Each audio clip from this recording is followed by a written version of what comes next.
Hello everyone, I am Atreyi. Welcome back to my channel everyday echoes Atrai.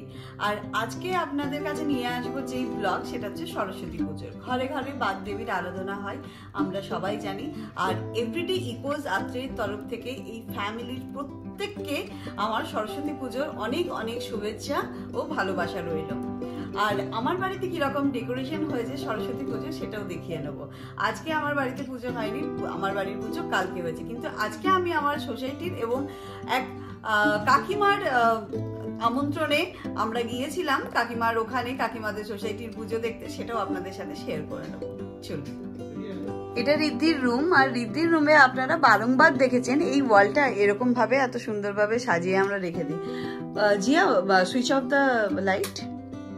লাইটটা switch off করলে আরো বেশি সুন্দর লাগে দেখতে। এখানেই হচ্ছে মায়ের বেদি আসবে, আর এখানেই হচ্ছে ও বই খাতা দিয়ে সুন্দর করে আমরা পুজো শুরু করব।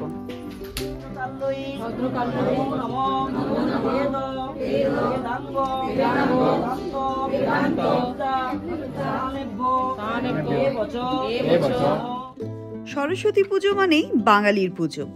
বসন্ত মানেই প্রকৃতির এক নতুন রূপ, শীতের বিদায় আর ফাগুনের আগমন। এই সময় গাছে গাছে পলাশ ফুলও দেখতে পাওয়া যায় প্রচুর। আর এই ঋতুর সাথে অঙ্গাঙ্গিভাবে জড়িয়ে আছে বাঙালির প্রাণের উৎসব। সেটা কি? সরস্বতী পূজা ছাড়া আর কি হতে পারে? এই সরস্বতী পুজো জ্ঞান, বিদ্যা ও সঙ্গীতের দেবী মা সরস্বতীর আরাধনায় মেতে ওঠে ছোট থেকে বড় প্রত্যেকে। আজও এত বড় হয়ে গেলেও মনে হয় সরস্বতী পুজো মানেই সেই হলুদ শাড়িটা পরতে হবে, সেই সুন্দর করে সাজতে হবে, সেই ছোট্টবেলার দিনগুলোর কথা মনে পড়ে যায়। আর এই দিনটি বাঙালির ঘরে ঘরে স্কুল, কলেজ, ক্লাব থেকে শুরু করে বিভিন্ন রকম সমাজের মধ্যে এক অন্যরকম উচ্ছ্বাস বয়ে আনে। এটা আমাদের সোসাইটির পুজো, আর আজ আমাদের সোসাইটিতেও ধুমধাম করে সরস্বতী পুজো উদযাপিত হলো। সকালে সবাই একত্রিত হয়ে পুষ্পাঞ্জলি দেওয়া, তারপর ভোগ নিবেদন করা, আবার প্রসাদ বিতরণের শেষে সবাই মিলে ছবি তুলে নিজের গৃহে ফিরে যাওয়া, সব কিছুই বেশ জমজমাট ছিল। বেশ ভিড় হয়েছে প্রসাদের লাইনে। প্রসাদ খেয়ে আমরা যে যার বাড়িতে চলে গেলাম। এখানেই শেষ নয় কিন্তু, সন্ধেবেলায় আমার কাকিমার আমন্ত্রণে পাশে সোসাইটির পুজোতেও গেলাম। পাশে মানে একদমই পাশে, দুহাত দূরেই হচ্ছে গেছে এই সোসাইটি।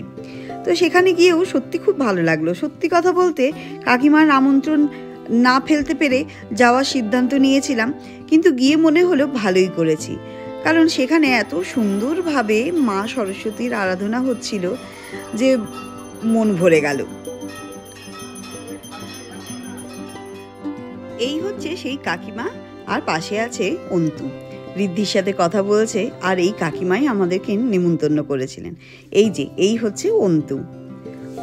অন্তুর আরও একটা নাম আছে অকম্পন।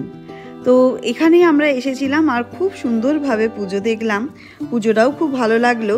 সেখানে এত সুন্দরভাবে মা সরস্বতীর আরাধনা হচ্ছিল, সত্যি দেখে খুব ভালো লাগলো। আরতির আলোয় মন্দির এক অনন্য দীপ্তি ছড়াচ্ছিল মনে হচ্ছিল, আর ঠাকুরমশাইয়ের মন্ত্রোচ্চারণ আর ঢাকের শব্দ এক পবিত্র পরিবেশের সৃষ্টি করেছিল। মায়ের মুখখানা দেখুন কি মিষ্টি লাগছে, আর ততটাই সুন্দরভাবে সাজিয়েছেন। যেমন সুন্দর শাড়ি, সেরকম মুখ, সেরকম মুকুট, আর সেরকম ছিল ব্যাকগ্রাউন্ডটা। খুব সিম্পল ডেকোরেশন হলে হবে কি, এত সুন্দর লাগছিল। কালারফুল ফ্লাওয়ার্সগুলোর জন্য ফ্যানগুলো যে বানিয়েছিল এত সুন্দরভাবে কালারফুল, যার জন্য আরও ভালো লাগছিল চারিদিকটা। আর চারিদিকে দেখুন মানুষজনের একদম ঢল নেমে আসছে, আর সবাই একদম মা সরস্বতীর আরাধনায় মগ্ন হয়ে গেছে। খুব ভালো লেগেছিল, খুব সুন্দরভাবে কাটিয়েছিলাম সন্ধ্যেটা। এই পুজো দেখতে দেখতে হঠাৎ করে পাশের দেওয়ালে চোখ পড়ে গেল। চলুন আপনাদেরকেও নিয়ে যাব ওই পাশের দেওয়ালে। পুজোটা একটু শেষ হয়ে যাক, এখানে পুজোটা ছেড়ে ও পাশটা যেতেও ইচ্ছে করছে না। কিন্তু চলুন একটু যাই। জিয়াও এখানে সে তার নিজের বন্ধু পেয়ে গেছে, যারা ওর স্কুলে পড়ে, যারা ওর নাচের স্কুলে নাচ শেখে, সেই তাদের সাথেই ব্যস্ত একদম ছোটাছুটি দৌড়োদৌড়ি করতে। আর এই কাকিমা এত সুন্দর শঙ্খ বাজাচ্ছিলেন, পুজোর যে একটা পরিবেশ হয় সেই পরিবেশটা একদম শঙ্খের আওয়াজে গমগম করছিল, খুব ভালো লাগছিল। আর এই পুজো দেখতে দেখতেই পুজোর মাঝে হঠাৎ করে পাশের দেওয়ালে আমার চোখ পড়ে যায়। আপনাদেরকে নিয়ে যাব, দাঁড়ান শান্তি জলটা নিয়ে নিই, শান্তি জলটা আবার পায়ে পড়লে সে আবার অকল্যাণ হবে, তার থেকে ভালো শান্তি জলটা নিয়েই আপনাদেরকে পাশের দেওয়ালে নিয়ে যাব। এই দেখুন চলে এসেছি শান্তি জল নিয়ে পাশের দেওয়ালে। এখানে কত ছোট ছোট শিশুদের, কচিকাচাদের আঁকা অপূর্ব অপূর্ব সব ছবি টাঙানো আছে, কি ভালো লাগছে দেখতে। একটু দেখুন ছবিগুলো দেখে যেন আমার নিজের শৈশবের কথা মনে পড়ে গেল, স্মৃতি ফিরে এলো। আমিও একদিন ছোটবেলায় এই রকমই কোনো প্রতিযোগিতায় অংশ নিতাম এবং সেখানেও আমারও ছবি এরকম প্রদর্শনীতে টাঙানো থাকতো। এদের ছবিগুলো দেখে সত্যি বলছি মন একদম ভালো হয়ে গেল। কত ছোট্ট ছোট্ট বাচ্চাদের আঁকা, এখানে যেন সরস্বতী ঠাকুর আর সরস্বতী পুজো তার পরিবেশটাকে আরও সুন্দরভাবে তুলে ধরেছে। এইবার ঠাকুরমশাই বরণ করে নিচ্ছেন, এরপরে বরণ করে নিলেই তারপরে বাকিরা প্রত্যেকে বরণ করে নেবে। পুজো মানেই তো আজকেই শেষ, রবিবার, আবার সোমবার থেকে লেগে পড়তে হবে যে যার নিজের কাজে। এখানের পুজো তো শেষ, কিন্তু আমার বাড়ির পুজো এখনও বাকি আছে।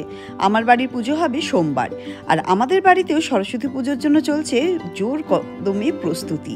বাড়ির সবাই মিলে ঠাকুরের জন্য বেদি তৈরি করা, ফুল, মালা, ধূপ, ধুনো, পুজোর সমস্ত সামগ্রী ঠিকঠাক করে রাখা, ঠাকুরমশাই এলেই যাতে পুজোতে বসে যেতে পারেন। সব কিছু ধাপে ধাপে সম্পন্ন হয়েছে। আর বাড়ির ছোট্ট জিয়া আনন্দে একদম আত্মহারা, জানেন নতুন শাড়িটা পরবে তারই প্রতীক্ষা করছে, কখন সে পরবে। পুজোর মুহূর্তগুলো সত্যি ভীষণ সুন্দর হয়। অবশেষে কাল সকালে আমাদের বাড়ির পুজো শুরু হবে। পুজোর সাথে ছিল এখানে এক মনোজ্ঞ সাংস্কৃতিক অনুষ্ঠান, ছোটদের নাচ গান, আবৃত্তি, বড়দের নাটক, সব মিলিয়ে অনবদ্য সন্ধ্যা ছিল। চলুন একটু দেখে নিই।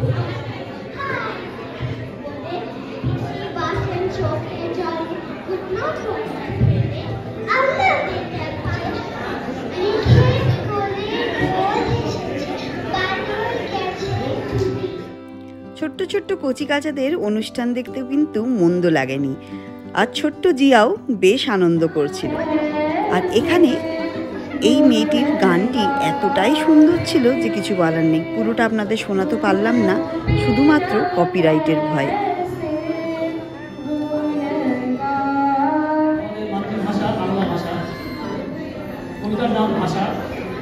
শতাব্দী আসে, শতাব্দী যায়, মুক্তিখানের মানুষ আমরা, সাগর উপর আশায় আশায় শেষ হয়ে এলো 100 বছর। বিশ্ব বাতাসের গণরক্তে আসছে নতুন, আর বিনিময় চাইলাম করুণা, বললেন সব পাবে। অনুষ্ঠান চলাকালীন সবার হাতে ছিল 1 কাপ চা আর সিঙ্গারা। সত্যি বাঙালি সরস্বতী পুজো আর চা সিঙ্গারা যেন এক সূত্রে গাঁথা।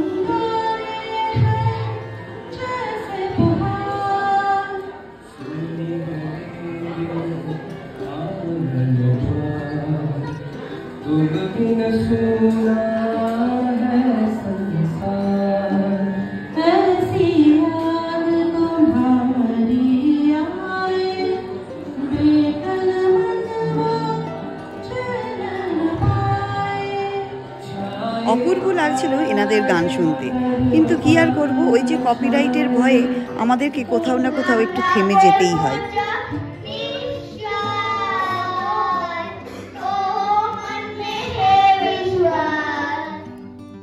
খুব ভালো কাটলো সন্ধেটা, সবাই মিলে সাংস্কৃতিক অনুষ্ঠানটাকে খুব ভালোভাবে এনজয় করলাম। তার মধ্যেই দেখতে পেলাম এখানে চলছে ফটো সেশন। সেই সবারই তো তাই, শাড়ি পরা তো আর হয় না, আর শাড়ি পরলে একটা ফটো তুলবো না তা কি কখনো হয়? এনাদের দেখে আমারও মনে হলো আমার মতনও কেউ কেউ রয়েছেন যারা শাড়ি পরলেই 2-4টা ফটো ক্লিক তো করেই করে। আর সবশেষে ভোগ খেয়ে মা সরস্বতীকে প্রণাম করে সবার সাথে গল্প গুজব করে আমরা বাড়ি ফিরব। সত্যি বাঙালি যেখানেই থাকুক না কেন নিজের সংস্কৃতি ঐতিহ্য কখনোই ভুলতে পারে না, আর সেটা ভোলা উচিতও নয়। আমরা যদি ভুলে যাই তাহলে আমাদের ভবিষ্যৎ প্রজন্মকে কি শেখাবো বলুন তো? তাই আমাদেরও ভোলা উচিত নয়, আর তাদেরকেও যতটা সম্ভব শিখিয়ে যাওয়া উচিত। এরপরে তারা সেটাকে বহন করে নিয়ে যাবে কি যাবে না সেটা তো সম্পূর্ণ তাদের ওপর নির্ভর করছে। এখানে আমরা একে একে করে সবাই মিলে বরণ ডালা দিয়ে মাকে বরণ করে সিঁদুর খেলে আর বাড়ি ফিরলাম। সবাই মিলে এই কাজটা করতে খুব ভালো লাগছিল। আমি ভাবতে পারিনি কাকিমা আমাকে বলবে কি যে রাত্রেই তুমি এসেছো, তুমিও এখানে হচ্ছে মাকে বরণ করে যাও। সত্যি এরকম বরণ করে সন্ধেবেলায় এত সুন্দর একটা সন্ধে কাটালাম সবার সাথে, কত নতুন বন্ধু হলো আমার, জানেন, ভাবতেও অবাক লাগছে। কি সুন্দর সবার সাথে আলাপ করে নাচ গান আনন্দ করে হই হুল্লোড় করে আমি এলাম বাড়িতে।